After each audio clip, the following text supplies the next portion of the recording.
अस्सलामुअलैकुम फ्रेंड्स, कैसे आप? I hope you very well. कारून का खजाना और उसका अंजाम। आज हम बात करेंगे एक ऐसे बादशाह की जिसको अल्लाह ताला ने इतना खजाना दिया था, इतना खजाना आज तक किसी के पास नहीं हुआ। अल्लाह ताला ने उसको इतना खजाना दिया तो वो अल्लाह ताला की नेमत को भूल गए और अल्लाह ताला का शुक्र अदा करना भूल गया। बादशाह तकब्बुर और घमंड करने लगा कि अल्लाह ताला को तकब्बुर और घमंड करना बिल्कुल भी पसंद नहीं है। फिर अल्लाह ताला ने उसके खजाने को जमीन में क्यों धंसा दिया, क्यों दफन कर दिया। चलो करते हैं स्टार्ट इस वीडियो को और जानते हैं कारून के खजाने के बारे में। और ये कारून बादशाह कौन था और कौन से नबी के जमाने में था। कारून हजरत मूसा अलैहिस्सलाम का चचेरा बेटा था और कारून बचपन से ही बेहद हसीन और बेहद खूबसूरत था। इसी वजह से बनी इसराइल के लोग उसको मुनव्वर कहकर पुकारते थे, यानी कि खूबसूरत। जब कारून जवान हो गया था तो बहुत ही नेक दिल का मालिक था। वो नेक लोगों में शुमार किया जाता था और यहाँ तक कि वो तौरेत का बहुत ही बड़ा आलिम बन गया था। कारून अपना ज्यादा समय हजरत मूसा अलैहि खिदमत में गुजारता था और इसी वजह से वो तौरेत का बहुत ही बड़ा आलिम बन गया था और वो बहुत ही अच्छी आवाम का मालिक भी बन गया था। और कारून तौरेत को बहुत ही खूबसूरत अंदाज में पढ़ा करता था और इसकी वजह से ही लोग उसका बहुत ही अदब और बहुत ही ज्यादा एहतराम किया करते थे। यहाँ तक कि कारून भी हजरत मूसा अलैहिस्सलाम के ऊपर ईमान ले आया था।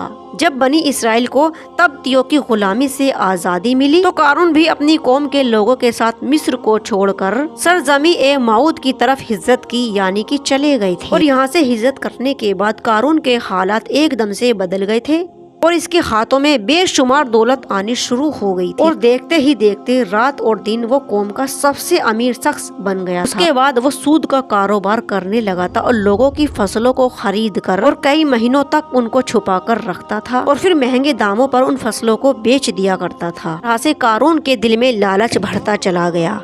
फिर वो इतना अमीर हो गया था कि उसके खजाने की चाबी 300 ऊंटों और खच्चरों के ऊपर लादी जाती थी और हर चाबी चमड़े की होती थी और हर चाबी खजाने की होती थी। और तारीख लिखने वालों ने लिखा है कि कारून से ज्यादा दौलत शोहरत किसी भी शख्स के पास नहीं मिली। और जिसका जिक्र अल्लाह ताला ने कुरान करीम में कुछ इस तरह से किया है कि बेशक कारून हजरत मूसा अलैहिस्सलाम की कौम में से था और फिर उसने अपनी कौम के ऊपर जुल्म किया और उसको हमने इतने खजाने दिए कि उसके खजाने की चाबियां ताकतवर जमात के ऊपर भी भारी थी। और एक जगह पर अल्लाह ताला ने इरशाद फरमाया है कि जब कारून से उसकी कौम ने कहा कि तुम घमंड मत करो, कि बेशक अल्लाह ताला इतराने वालों को कभी भी पसंद नहीं करते हैं और जो दौलत शोहरत तुमको अल्लाह ताला ने दी है इसी के जरिए अपनी आखिरत को बेहतर बनाओ और अल्लाह ताला को राजी कर लो और एहसान कर जैसे अल्लाह ताला ने तुझ पर एहसान किया है। और जमीन में किसी भी किस्म का फसाद मत फैलाओ, बेशक अल्लाह ताला फसाद करने वालों को फसादियों को बिल्कुल भी पसंद नहीं फरमाते हैं। कारून शुरू में हजरत मूसा अलैहिस्सलाम के मानने वालों में शामिल हुआ करता था। एक दिन अल्लाह ताला ने हजरत मूसा अलैहिस्सलाम को ज़कात देने का हुक्म दिया। उसके बाद हजरत मूसा अलैहिस्सलाम ने अल्लाह के हुक्म के मुताबिक कौम को भी ज़कात देने का हुक्म दे दिया। और ये सुनकर कारून ने भी हजरत मूसा अलैहिस्सलाम से ये वादा किया कि वो अपने माल का 1000वां हिस्सा ज़कात में दे दिया करेगा। और जब इसने अपने माल का हिसाब किताब लगाया तो एक बहुत ही बड़ी रकम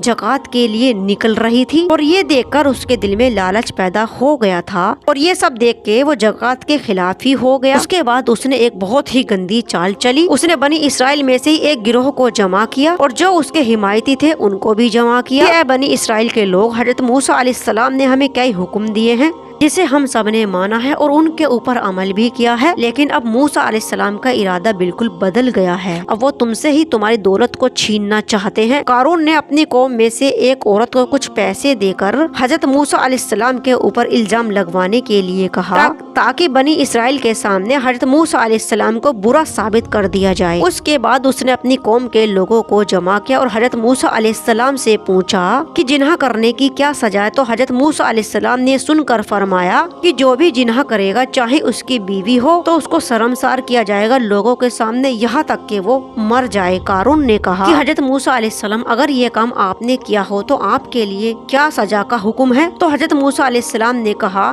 कि हाँ, अगर ये काम میں نے کیا ہوتا تو یہی حکم ہے۔ قارون نے کہا کہ بنی اسرائیل کے کچھ لوگ یہ مانتے کہ آپ نے فلاں عورت کے ساتھ زنا کیا ہے۔ اس کے بعد حضرت موسیٰ علیہ السلام نے کہا کہ اس عورت کو میرے سامنے بلاؤ۔ اس کے بعد اس عورت کو حضرت موسیٰ علیہ السلام کے سامنے لایا گیا۔ حضرت موسیٰ علیہ السلام نے اس عورت سے کہا کہ اے عورت، تجھے اللہ تعالیٰ کی قسم ہے جس نے بنی اسرائیل کے لیے دریا کو پھاڑ دیا تھا اور سلامتی کے ساتھ دریا کو پار کروا کر فرعون سے بچا دیا تھا، سچ کہہ دے کہ معاملہ کیا۔ حضرت موسیٰ علیہ السلام کے جلال سے وہ عورت سہم گئی اور کانپنے لگی، اور اس عورت نے پورے مجمع کے سامنے، پوری پبلک کے سامنے صاف صاف کہہ دیا تھا کہ اے اللہ کے نبی، قارون نے مجھے بہت ساری دولت دے کر آپ علیہ السلام کے اوپر جھوٹا الزام لگانے کے لیے کہا ہے۔ اس کے بعد حضرت موسیٰ علیہ السلام اللہ کی بارگاہ میں اللہ کے سجدے میں شکر میں گر پڑے۔ سجدے کی حالت میں حضرت موسیٰ علیہ السلام نے اللہ پاک سے یہ دعا مانگی کہ اے اللہ تعالیٰ، قارون کے اوپر اپنا عذاب نازل کر دے۔ اس کے بعد جو لوگ قارون کے ساتھ تھے وہ اس سے الگ ہو گئے تھے۔ اس کے بعد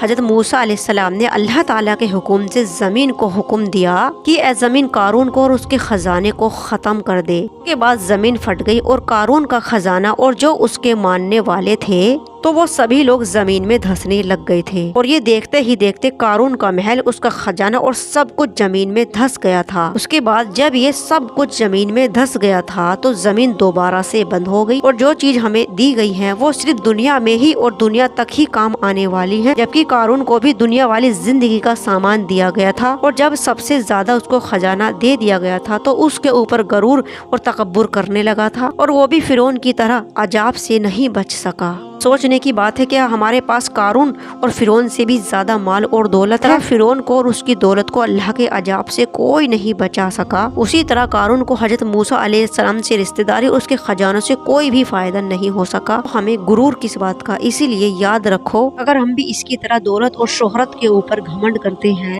اپنے سے کم والوں کو نیچا سمجھتے ہیں اور نیچا دکھاتے ہیں، پھر ان کو بری نظر سے دیکھتے ہیں، گری ہوئی نظر سے دیکھتے ہیں، پھر اس دنیا میں ہمارا بھی حال فرعون اور قارون کے جیسا ہی ہوگا، اور اللہ کے عذاب سے ہمیں کوئی نہیں بچا سکتا۔ تو یہ تھا قارون، اللہ تعالیٰ نے اس کو کس طرح سے زمین میں دھسا دیا تھا۔ اللہ تعالیٰ سے دعا ہے کہ اللہ تعالیٰ ہم سب کو اپنے پیارے محبوب صلی اللہ تعالیٰ علیہ وسلم سے بے پناہ محبت کرنے اور ان کے بتائے ہوئے راستوں پر اپنی زندگی کو زندگی گزارنے کی اللہ تعالیٰ ہمیں توفیق عطا فرمائے، اور ہم سب کو برے کام سے، تکبر سے اور گھمنڈ سے بچائے۔ یہ ویڈیو آپ کو یہ قصہ پسند آیا ہو تو پلیز لائک کرنا، کامنٹس کرنا، شیئر کرنا اور چینل کو کرنا subscribe. Thank you for watching. اللہ حافظ۔